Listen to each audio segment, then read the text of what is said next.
ফ্যাসিবাদী ব্যবস্থা সম্পূর্ণ বিলোপ, নতুন রাজনৈতিক বন্দোবস্ত বিনির্মাণ এবং জুলাই বিপ্লব ঘোষণায় জন আকাঙ্ক্ষা অন্তর্ভুক্তির লক্ষ্যে ফরিদপুরের সরকারি রাজেন্দ্র কলেজ মাঠে ছাত্র সমাবেশের আয়োজন করে বৈষম্যবিরোধী ছাত্র আন্দোলন।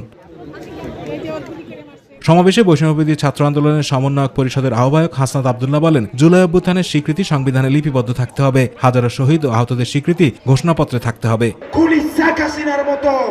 আমরা এই সিন্ডিকেটের উৎখাত চাই। সমাবেশে বিভাজনের রাজনীতি বাদ দিয়ে বিজ্ঞ রাজনীতিবিদদের তরুণ প্রজন্মের বিপ্লবকে স্বীকৃতি দেওয়ার আহ্বান জানান জাতীয় নাগরিক কমিটির মুখ্য সংগঠক ও জুলাই শহীদ স্মৃতি ফাউন্ডেশনের সম্পাদক সার্জিস আলম। পৃথিবীর যে কোনো পরাশক্তি যদি বিন্দুমাত্র চিন্তা করে যে তারা বাংলাদেশকে ডমিনেট করে কোনো পররাষ্ট্রনীতি নির্ধারণ করবে, আমরা বলি সেই পররাষ্ট্রনীতি আমরা ছুঁড়ে ফেলে দিব। এদিকে বিকেলে রেল ভবনে ডাক, টেলিযোগাযোগ ও তথ্য প্রযুক্তি মন্ত্রণালয় এবং তথ্য ও সম্প্রচার মন্ত্রণালয়ের উপদেষ্টা